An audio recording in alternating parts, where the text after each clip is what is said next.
They shunned me, belittled me, cast me into the shadows, my own blood. To them, I was just the plant girl, their embarrassing footnote, a dreamer lost in dirt and leaves. But when a wave of unexpected city-wide acclaim crashed into my brother's wedding, thrusting me into a spotlight they never intended, the air crackled with unspoken questions. Would I finally detonate years of pent-up truth upon their stunned, hypocritical faces? That wedding. That was the stage for a reckoning they never saw coming. But before that explosive confrontation, before the glint of awards and the bitter taste of their eventual forced smiles, my story began much quieter, much earlier, steeped in the scent of yeast and expectations I was never meant to fulfill. At 18, my name is Kate O'Malley, and I often felt like a carefully chosen specimen, thriving in the wrong ecosystem. The comforting, pervasive scent of yeast and rich, dark coffee, the very soul of O'Malley's, our renowned family-run bakery and cafe, a cherished Chicago institution, was supposed to be my ingrained future.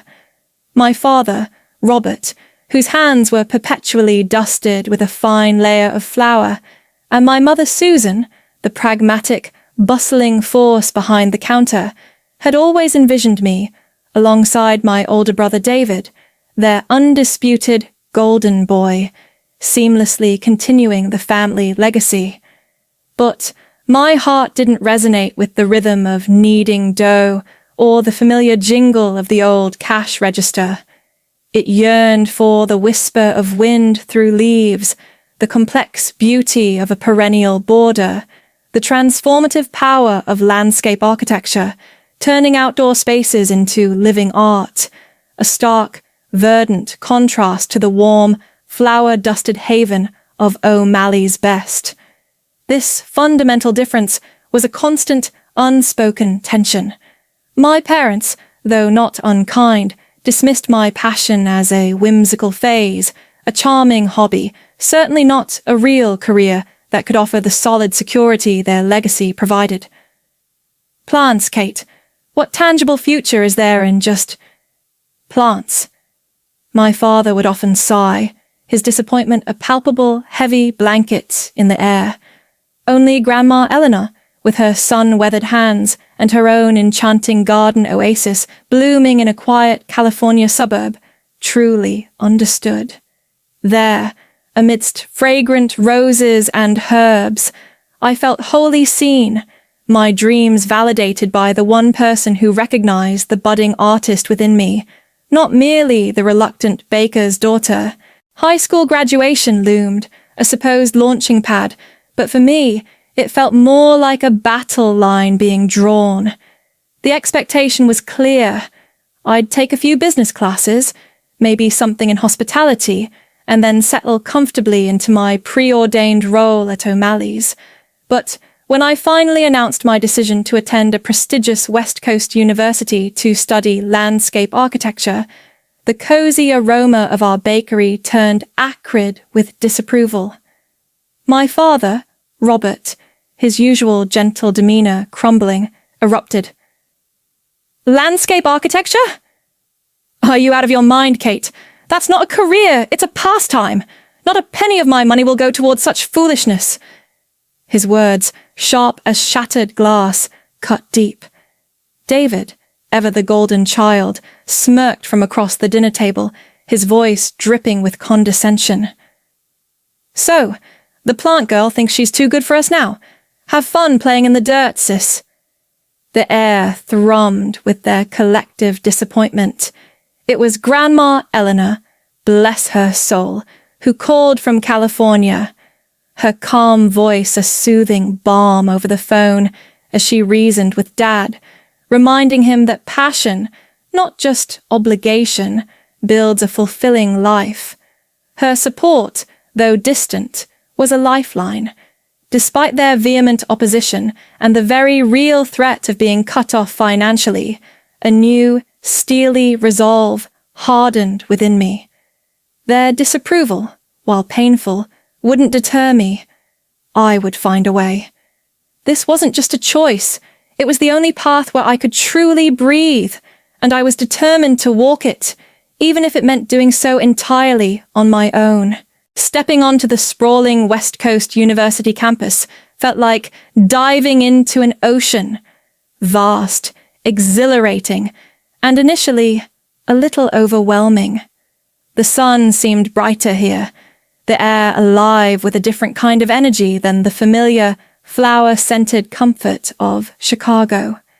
The first few weeks were a blur of navigating new classes, a shoestring budget cobbled together from part-time campus jobs, and a persistent, gnawing loneliness. But then I met Chloe, a whirlwind of vibrant red hair and infectious laughter in my introductory design studio. She was as passionate about urban green spaces as I was about intricate garden designs, and her unapologetic enthusiasm was a much-needed anchor.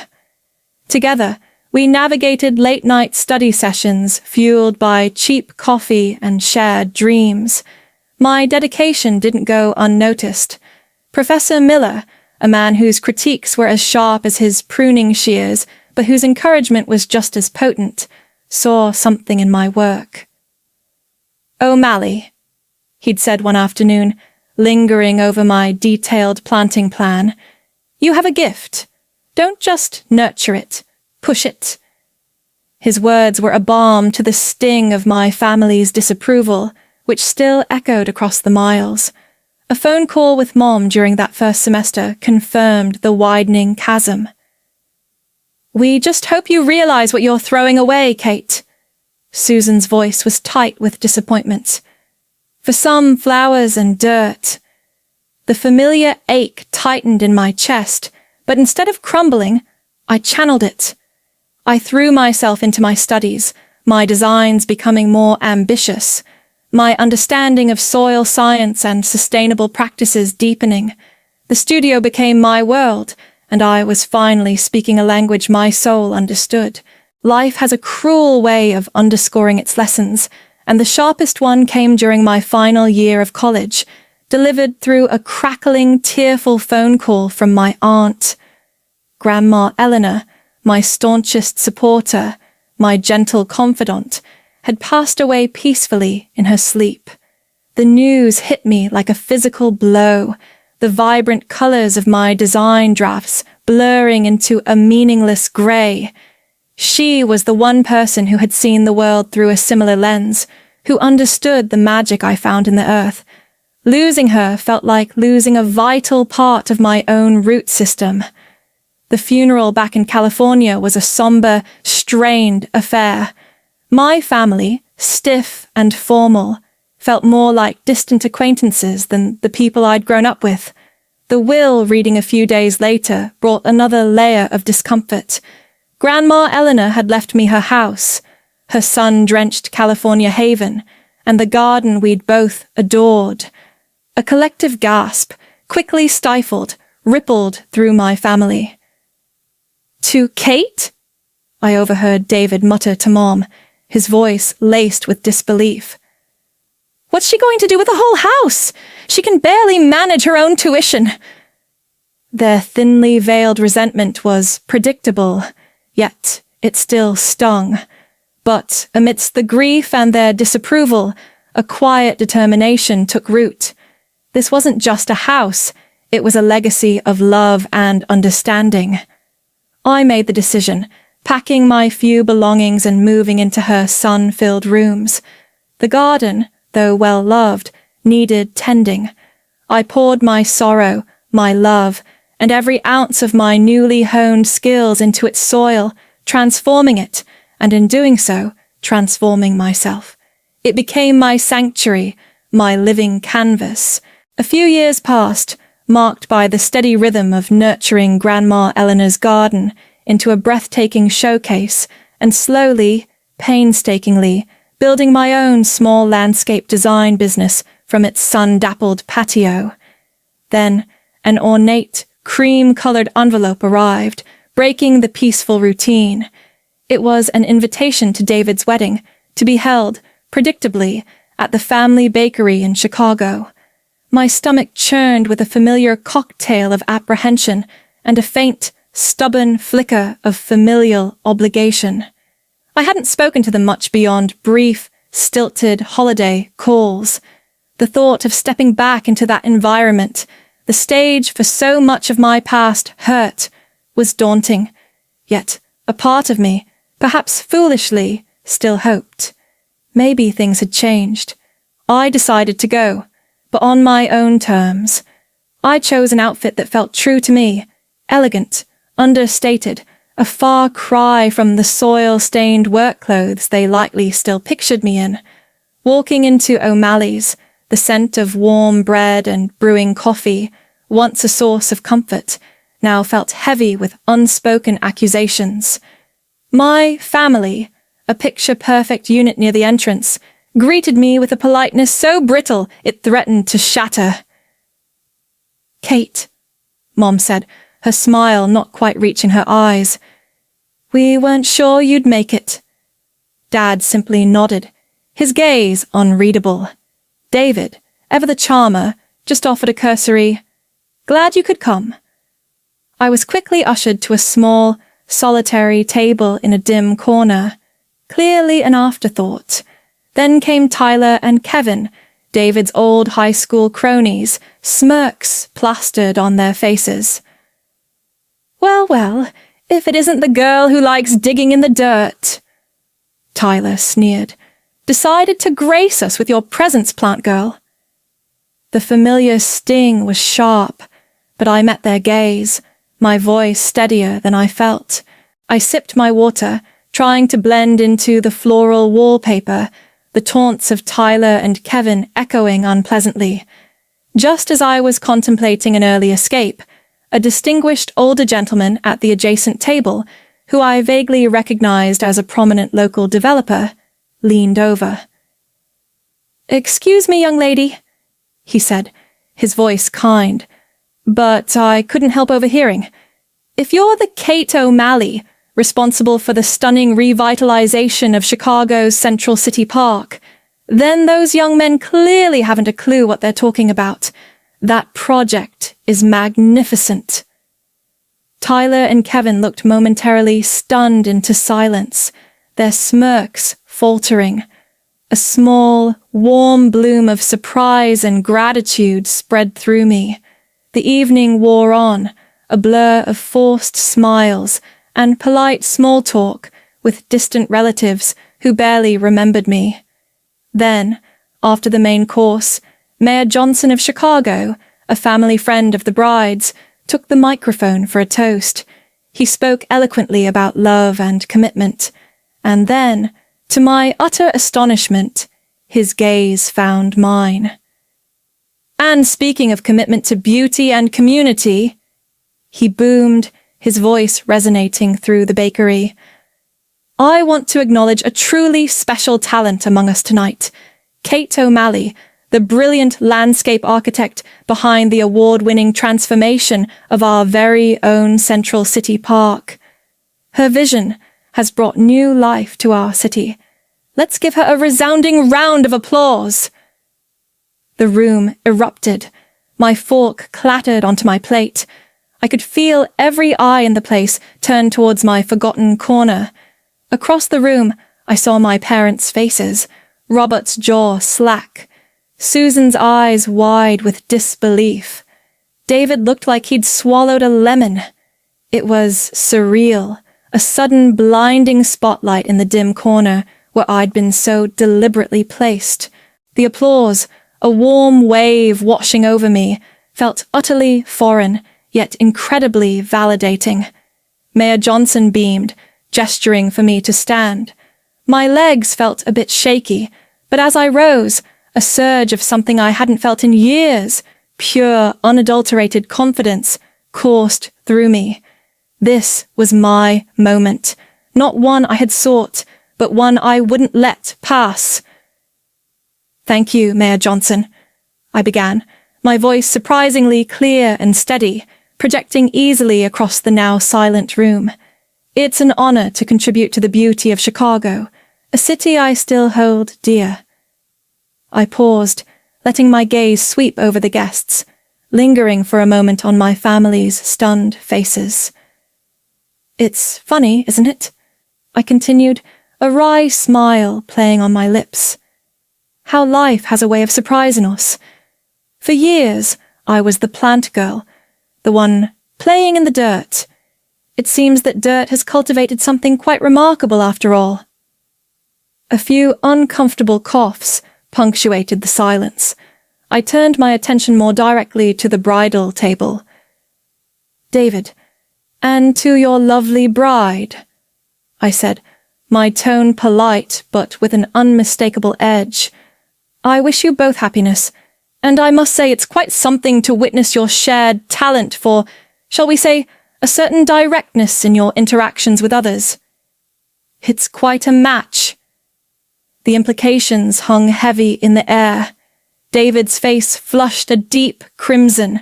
His bride looked aghast. Mom finally found her voice, sharp and brittle. Kate! This is hardly the time or place. I met her gaze unwavering. On the contrary, Mom, I replied calmly. Perhaps it's the perfect time. After all, I've finally earned my right to speak, and maybe, just maybe, it's time you all finally listened. The rest of the wedding reception was a blur. My pointed remarks had certainly stirred the pot, creating an undercurrent of hushed whispers and sidelong glances. I made a polite, early exit, the weight of years of unspoken grievances finally feeling a little lighter. In the weeks that followed, the ripples from Mayor Johnson's public endorsement, coupled with the undeniable success of the Central City Park project, spread far beyond the bakery walls. Suddenly, Kate O'Malley, landscape architect, was a name whispered in Chicago's influential circles. Articles appeared in local design magazines, and my small California-based business started receiving inquiries from much larger, more prestigious clients on both coasts. It was a dizzying, gratifying ascent. Then, the phone calls began. First it was Mom, her voice syrupy sweet, a tone I hadn't heard since I was a child asking for an extra cookie. Kate, darling, we've been hearing such wonderful things. Your father and I are just bursting with pride. We always knew you had it in you. The disingenuousness was almost comical. I managed a non-committal, "Oh, really?" A few days later, David called. His usual cocksure tone was noticeably subdued. "Hey, sis, so, things are really taking off for you, huh? That's great. Listen, I was thinking maybe we could grab coffee next time you're in Chicago. Talk about, things. Maybe you could even give some advice on sprucing up the bakery's outdoor patio. Your touch, The audacity was breathtaking. After years of mockery and dismissal, now that I was successful, now that my touch was apparently valuable, they wanted to reconnect, to bask in my reflected glory, perhaps even to benefit from it. The irony wasn't lost on me. Their sudden interest felt as hollow as the apologies they never offered. I listened to David's hesitant, self-serving proposal for the bakery patio, a knot tightening in my chest, not of pain this time, but of a weary, resolute finality. "David," I said, my voice calm but firm, "I appreciate the thought, but my schedule is incredibly demanding right now. And honestly, after all these years, I find your sudden interest in my touch rather convenient." I didn't need to spell it out. The silence on his end was telling. Mom tried again a week later, suggesting a family dinner, a chance to properly celebrate my achievements. I politely declined. "Thank you, Mom," I said, "but I've built a life here, a life I'm very happy with, on my own terms, and frankly, those terms don't include revisiting the dynamics that caused so much hurt. It wasn't about revenge. It was about self-preservation, about protecting the peace I had fought so hard to cultivate. My sanctuary in California, the vibrant garden that was a testament to Grandma Eleanor's love and my own resilience, was all the family I needed in that moment. My work, creating beautiful, sustainable spaces for others, brought me a profound sense of purpose that no grudging familial approval ever could. I had clients who valued my vision, friends like Chloe who celebrated my successes without agenda, and a deep, abiding connection to the earth that nurtured my soul. I was no longer Kate O'Malley, the reluctant baker's daughter, or the plant girl to be dismissed. I was Kate O'Malley, landscape architect, thriving, independent, and finally, truly free. The roots I had so carefully tended had blossomed into a life more vibrant and fulfilling than I could have ever imagined back in that flour-dusted Chicago bakery. Looking back, my journey wasn't just about plants and design. It was about cultivating self-belief against the odds. The core message, I suppose, is to trust that fierce, quiet whisper of passion within you, even when the world, or even your own family, tries to tell you it's foolish or insignificant. Your worth isn't measured by their approval, but by the authenticity you bring to your own life. My success, when it finally bloomed, wasn't just for me. It was a silent, verdant answer to years of dismissal. And perhaps the most vital lesson was learning to courageously prune away toxic relationships, to protect the fragile ecosystem of my own well-being, because some connections, no matter how deeply rooted in obligation, simply don't allow for healthy growth. In today's world, where external validation often shouts louder than inner knowing, it's crucial to listen to that internal compass. Dare to be different, to carve your own path, and build your confidence brick by painstaking brick from your own efforts and achievements. Learn to set those healthy boundaries. Your peace is a precious resource. So, I ask you, does my story resonate? Have you ever felt like the plant girl in your own life, nurturing a dream others couldn't see? Share your experiences in the comments below. What passion are you cultivating? I'd love to hear about your journey. Remember, you're not alone. Believe in your unique talents. You are meant to shine. Like and share.